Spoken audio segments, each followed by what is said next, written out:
విచిత్రాల నిధి ఓ విధి విచిత్రాల నిధి వింత కథల సారథి ఆశ నిరాశల వారధి నిరంకుశ నిర్ణయాల నిర్దయవానిధి ఓ విధి విచిత్రాల నిధి ఓ విధి విచిత్రాల నిధి.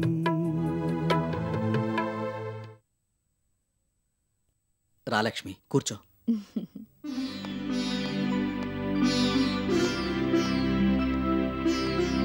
రాను రాను ఇంట్లో వీడి అల్లరి ఎక్కువైపోతుంది.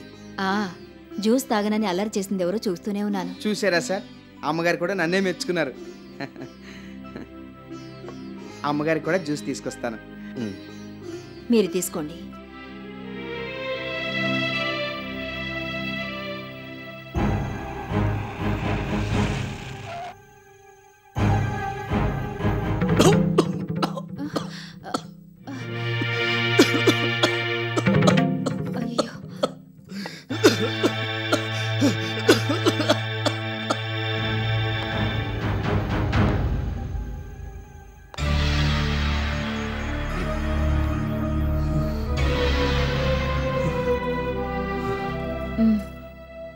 వద్దు లక్ష్మి, మళ్ళీ తొక్కొస్తుందేమో. ఏ రాదు, ఒక్కొక్క తాగండి, అదే సర్దుకుంటుంది.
డిస్టర్బ్ చేశానా?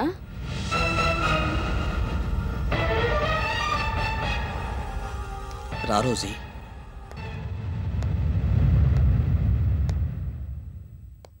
రాకూడని టైంలో వచ్చానేమో కదూ పాపం. అలా ఎందుకు అనుకుంటున్నావు రోజీ? కళ్ళ ముందు జరిగేదాన్ని స్వయంగా చూస్తూ దాన్ని మరోలా అర్థం చేసుకోవడం నాకు చేత కాదు చెలసాని గారు. మీరు అపార్థం చేసుకుంటున్నారు. నా కళ్ళు నన్ను మోసం చేయవు లక్ష్మీదేవి. కూర్చో రోజీ.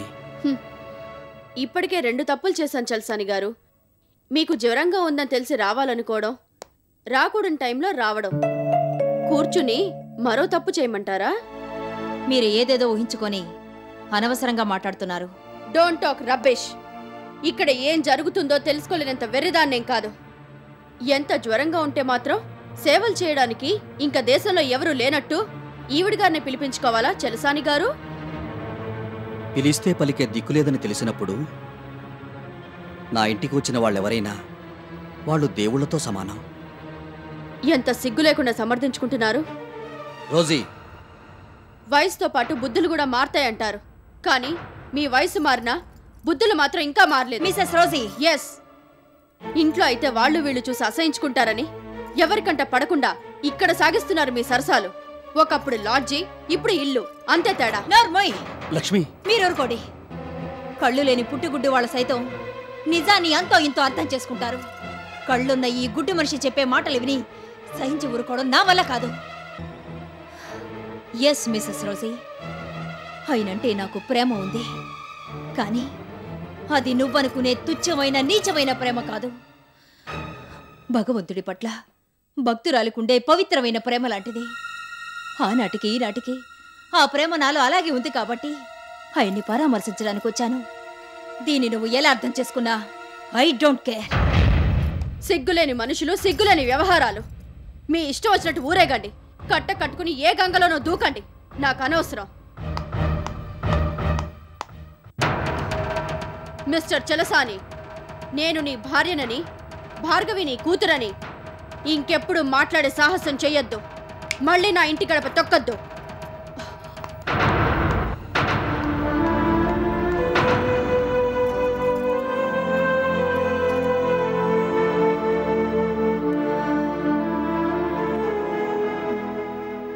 రాకూడని సమయంలో వచ్చి మాట్లాడకూడని విషయాలు మాట్లాడి మీ మనసు కష్టపెట్టాను.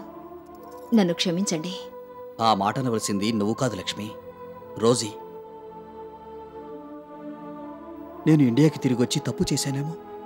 అందని వాటి కోసం మరి ఇంత పాకులాడడం కూడా మంచిది కాదేమో. అందిన అదృష్టాన్ని కావాలని కాలదనుకున్నది మీరు కాదు రోజీ. నేను మళ్ళీ అమెరికా వెళ్ళిపోతాను లక్ష్మి. నో నో, మీరు ఈ పరిస్థితులు ఎక్కడికి వెళ్ళడానికి వీల్లేదు. మిమ్మల్ని ఒక్కడికి కూడా కదలనివ్వను.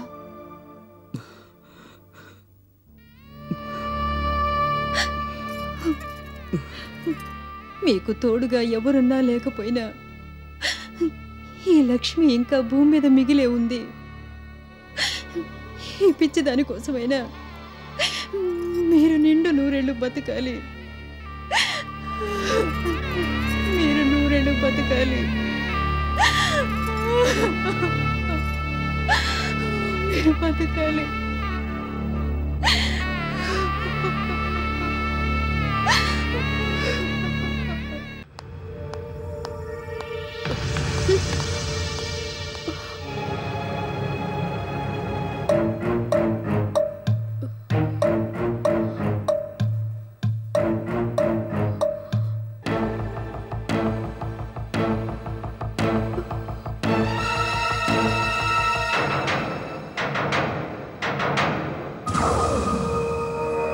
చిచి, సిగ్గు లజ్జా లేని మనుషులు.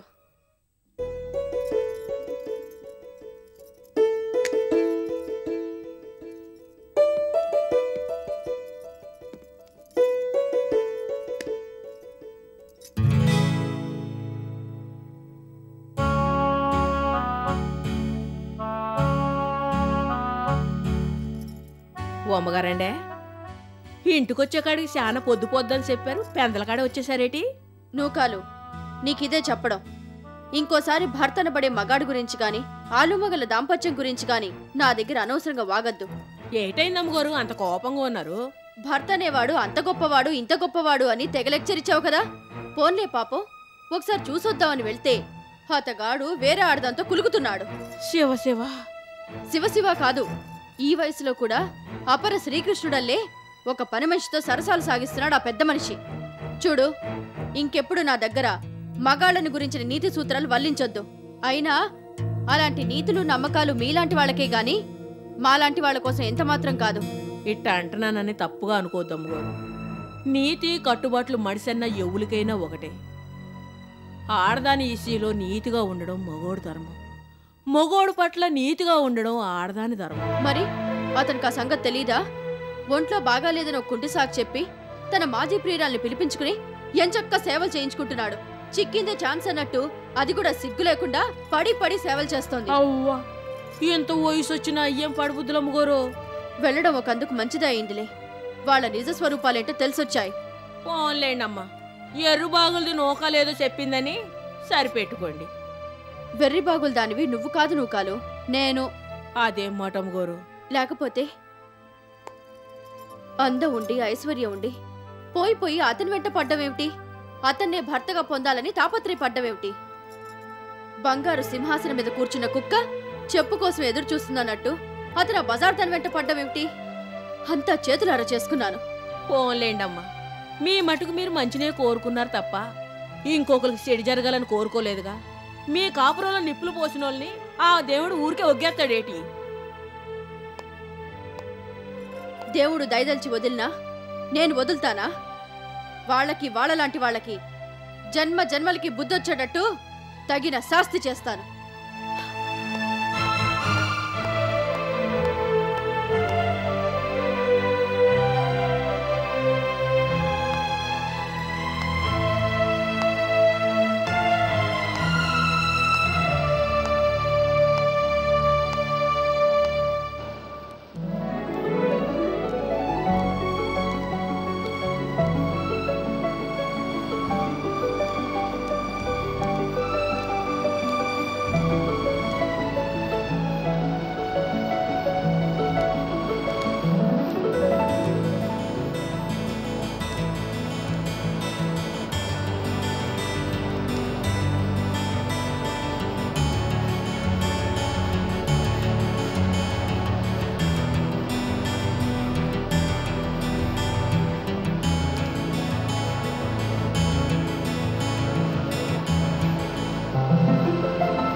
అమ్మా ఫైల్ రెడీనా? దీని మీద సంతకం చేయడానికి చేతులు రావడం లేదు బాబు. మళ్ళీ పాత పాటేనా? నీ మనోడు పొద్దుటే సిన్సియర్గా ఫ్యాక్టరీకి వెళ్ళి మేనేజర్ని కలిశాట. వీడెవరనేది అతనికి తెలియదు కదా. అపాయింట్మెంట్ ఆర్డర్ లేకుండా వస్తే ఎలా జాయిన్ చేసుకుంటామని వినోద్ని ఆపేశాట. నేను ఓరల్ ఇన్స్ట్రక్షన్స్ ఇచ్చాక కానీ జాయిన్ చేసుకోలేదు. ముందుగా మేనేజర్కి చెప్పుంచుతానన్నావు. నిన్న అతను సెలవు పెట్టాడు. అసిస్టెంట్ మేనేజర్కి చెప్పాను. ఇవాళ అతను గైర్హాజరు. ఈ కంపెనీకి బాస్ కావలసిన వాడు మరీ అంత కష్టమైన పనిలో చేరడం ఏం బాగాలేదు. మరోసారి ఆలోచించు. నీ మనవడైనంత మాత్రాన మరీ అంత సింపతి ఏం చూపించక్కర్లేదు. వాడు నా కొడుకు. అలాంటి వాడిని ఎలా ట్రైనప్ చేయాలో నాకు బాగా తెలుసు. సంతకం పెట్టు. ఫైల్ నువ్వు అప్రూవ్ చేస్తే అది ప్లాన్ సెక్షన్కి వెళ్ళాలి. అక్కడ అపాయింట్మెంట్ లెటర్ టైప్ అవ్వాలి. అది ఫ్యాక్టరీకి వెళ్ళాలి. వినోద్కి మధ్యాహ్నంలో పొందాలి. ఊరికే టైం వేస్ట్ చేయకమ్మా ప్లీజ్. ఏమోరా, నా వల్ల కాదు. అవన్నీ నువ్వు చూసుకో. ప్లీజ్ అమ్మా. వాడి అపాయింట్మెంట్ నీ చేతుల మీదుగా జరగాలనేది నా కోరిక. నీ చేతి అన్నం ముద్ద తిని నీ పెంపకంలో పెరిగి నేను ఇంత వాణ్ణయ్యాను. నీ ఆశీస్సులతో నా బిడ్డ కూడా ఈ కంపెనీలోకి వస్తే వాడు నాకన్నా నీకన్నా 1000 రెట్లు గొప్పవాడవుతాడని నా ఆశ. బాబు. అవునమ్మా. ఇన్నేళ్ళు దూరంగా ఉన్నా నా బిడ్డ మీద నాకు మాత్రం ఆశ లేవనుకున్నావా?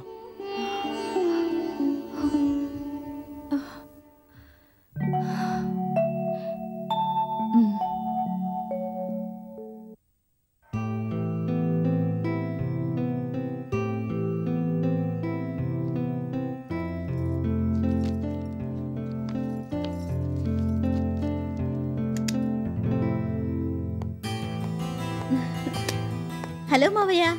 నెమ్మదిగా. నెమ్మదిగా. అమ్మా, ఆఫీసులో మనల్ని వరుసలు పెట్టి పిలిస్తే కొంపలు అంటుకుంటాయని ఇప్పటికి 100 సార్లనే చెప్పుంటాను. అయినా ఇది అలానే పిలుస్తుంది. ఈ కోతికి కాస్త నువ్వైనా నచ్చ చెప్పు. చూడమ్మమ్మా. అదిగో మళ్ళీ. పోన్లే బాబు, మనం ముగ్గురం తప్ప ఇక్కడెవరూ లేరుగా. ఇక్కడ సరేనమ్మా. రేపు ఎప్పుడైనా స్టాఫ్ ముందు అలానే పిలిస్తే? నేను మరీ అంత పసిదాన్నేం కాదు. అవును పాపం, 80 ఏళ్ల ముసలమ్మవి. నువ్వెక్కడికి మావయ్య? ముగ్గురం కలిసి ఎంచక్కా టీ దాగొచ్చని నేనొస్తే. బాబు అర్జెంట్ పనుంది, నన్ను వదిలేవే. ఓ కండిషన్ మీద వదిలేస్తాను. సరే చెప్పు. నాకిప్పుడు అర్జెంటుగా మన ఫ్యాక్టరీ చూడాలనుంది. ఫ్యాక్టరీని చూడాలనుందా లేక ఫ్యాక్టరీలో పనిచేస్తున్న నీ మొగుడు గారిని చూడాలనుందా?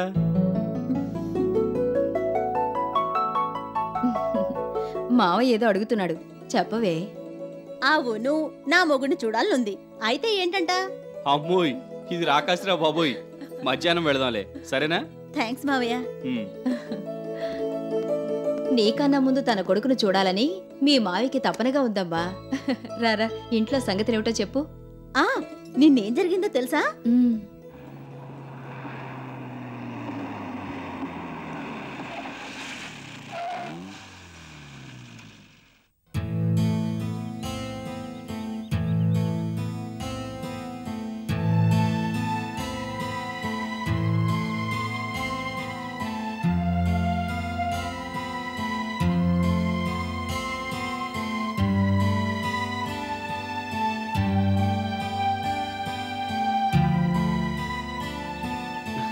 సంధ్య, అడుగునమ్మా నీ మొగుడు గారు వర్కర్స్తో కలిసి ఎలా ఎంజాయ్ చేస్తున్నాడు చూడు. నేను వెళ్ళి పలకరించి వస్తాను, నువ్వు కారులోనే ఉండు. ఓకే మావయ్య.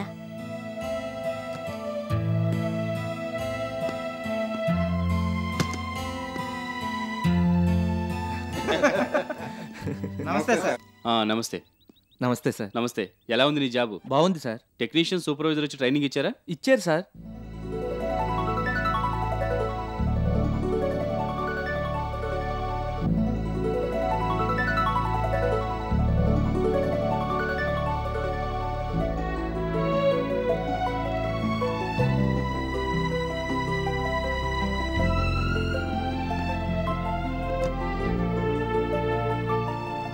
అబ్బా, ఇంకాసేపు మాట్లాడుండొచ్చు కదా వాళ్ళతో. ఓవర్ యాక్టింగ్ చేస్తే అనుమానం వస్తుందేమోనని వచ్చేసాను. అన్నట్టు నీ మొగుళ్ళో ప్రయోజకుడయ్యే లక్షణాలు కనిపిస్తున్నాయి సంధ్య. నా మొగుడు అనకపోతే నీ కొడుకు అనొచ్చుగా. తండ్రులు ఎప్పుడు బిడ్డల్ని పొగడకూడదు, ఆయుక్షీణం.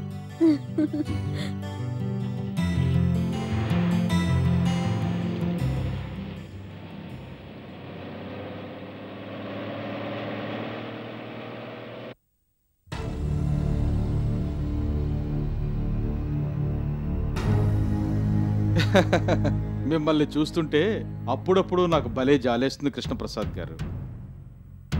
ఎందుకో పాపం. మీ శక్తిని పెంచుకోవటానికి ఏ చిన్న అవకాశం దొరికినా జబ్బలు చరుచుకుంటారు. తీరా ఆ అవకాశం ఎగిరి ఆకాశానికి పోతే చంటి పిల్లాడికి మళ్ళీ ఏడుపు మొహం పెడతారు. ఇంతకీ నువ్వు దేని గురించి మాట్లాడుతున్నావో నాకు అర్థం కావడం లేదు. ఇంకా నేనేం పీకల దాకా తాగలేదు మతి తప్పి మాట్లాడడానికి. ఆ రాజుగాడంట, వాడొచ్చి మనతో చేతులు కలుపుతాడంట, లక్ష్మీదేవి కంపెనీ రహస్యాలన్నీ చెబుతాడంట. అది నేను నమ్మాలంట. నమ్మాలి రవీంద్ర గారు.